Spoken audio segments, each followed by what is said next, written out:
សួស្តីអ្នកទាំងអស់គ្នាបន្ទាប់ពីយើងបានធ្វើការសិក្សាទៅលើការបង្កើត table ជាទម្រង់ table ហើយនិង table design ហើយនៅក្នុងវីដេអូនេះយើងនឹងធ្វើការសិក្សាទៅលើចំណុចបន្ទាប់ទៀតដែលយើងនឹងនិយាយទៅលើរបៀបនៃការ add និងធ្វើការ delete ទៅលើ column ណាបាទតើអញ្ចឹងគេថាដើម្បីធ្វើការ delete ទៅលើដើម្បីធ្វើការ add ទៅលើ column បានទី1យើងធ្វើការបើក table ជាទម្រង់ data sheet view បន្តមកទៀតយើងគ្រាន់តែធ្វើការ right click ទៅលើ field ឬក៏ column header ណាដែលយើងចង់ធ្វើការបន្ថែម column ពីខាងឆ្វេងណាបន្តមកទៀតយើងធ្វើការជ្រើសរើសយកពាក្យមួយឈ្មោះថា insert column ណាបាទតើដូច្នេះដើម្បីឲ្យយើងយល់កាន់តែច្បាស់ទៅលើការបន្ថែមឬក៏ធ្វើការលុបទៅលើ column យើងនឹងធ្វើការអនុវត្តទាំងអស់គ្នាតែម្ដងអញ្ចឹងខ្ញុំសូមធ្វើការ minimize slide របស់យើងបាទអញ្ចឹងយើងមាន table មួយណាតើអញ្ចឹងបើកមើល table យើងនៅក្នុង table នេះយើងមានទៅលើ student ID sex date of birth ហើយនិង telephone ប៉ុន្តែខ្ញុំថានៅក្នុង table student មួយហ្នឹងខ្ញុំត្រូវការមាន student ID student name sex date of birth address ហើយនិង telephone អញ្ចឹងមានន័យថាយើងត្រូវការធ្វើការបន្ថែមចំនួន2 column ទៀតមែនទេបាទដូច្នេះដើម្បីធ្វើការបន្ថែម column ទៅឲ្យ table របស់យើងបានយើងត្រូវតែបើក table របស់យើងនៅក្នុងទម្រង់ data sheet view ដើម្បីធ្វើការបើក table នៅក្នុងទម្រង់ data sheet view បានយើងគ្រាន់តែចូលនៅក្នុង home យើងជ្រើសរើសពាក្យមួយឈ្មោះថា view បន្តមកទៀតយើងជ្រើសរើសទៅលើពាក្យថា data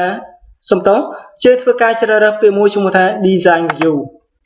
ពេលណាដែលយើងធ្វើការជ្រើសរើសជាទម្រង់ design view យើងនឹងឃើញឈ្មោះ table របស់យើងណាជាថាយើងចង់ធ្វើការបន្ថែម column ទី1យើងចង់ធ្វើការបន្ថែម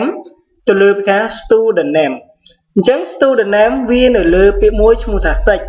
ដើម្បីធ្វើការបន្ថែម column បានយើងគ្រាន់តែចុចទៅលើវា right click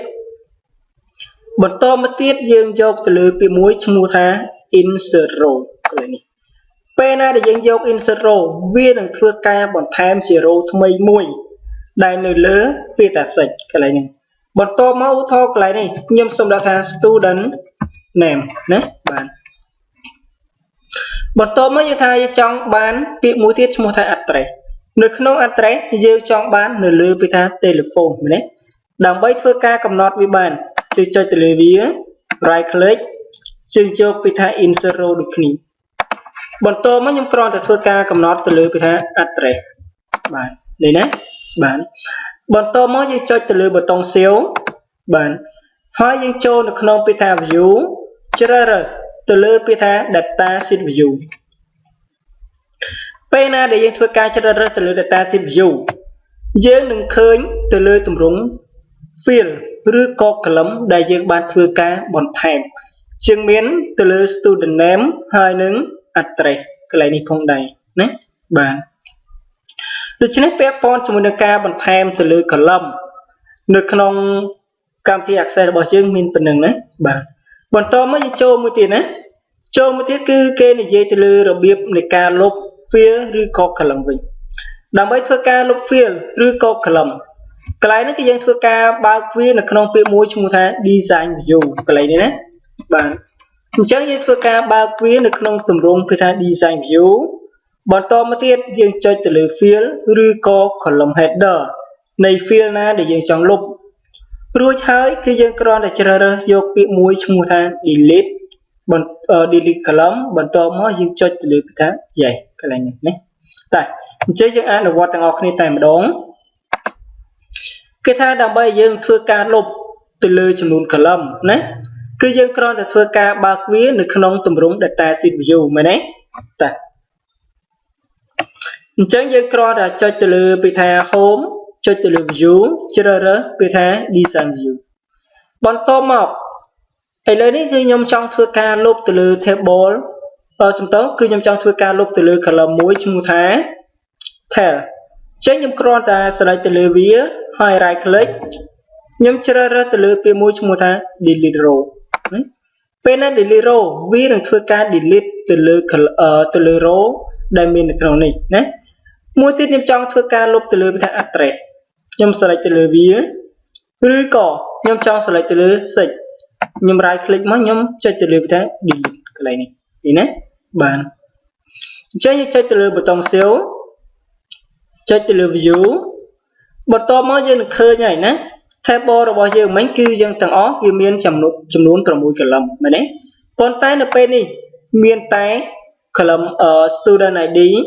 student name date of birth ហើយនិង address អញ្ចឹងមានន័យថាវាលុបបាត់ទៅលើ search ហើយនិង telephone កន្លែងនេះណាបាទហើយមួយទៀតនៅក្នុងការលុបមួយទៀតណាយើងអាច select ទៅលើ data sheet view នេះក៏បានដែរណាអញ្ចឹងយើងមើលទម្រង់នៃការ delete វាទីមួយយើងចុចទៅលើវាថា design view មែនទេឥឡូវខ្ញុំចង់ធ្វើការលុបវានៅក្នុងទម្រង់ data sheet view អញ្ចឹងប្រសិនបើយើងចង់ធ្វើការលុបវានៅក្នុងទម្រង់ data sheet view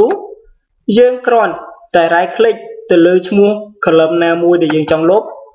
បន្ទាប់មកយើងចុចទៅលើពាក្យមួយឈ្មោះថា delete field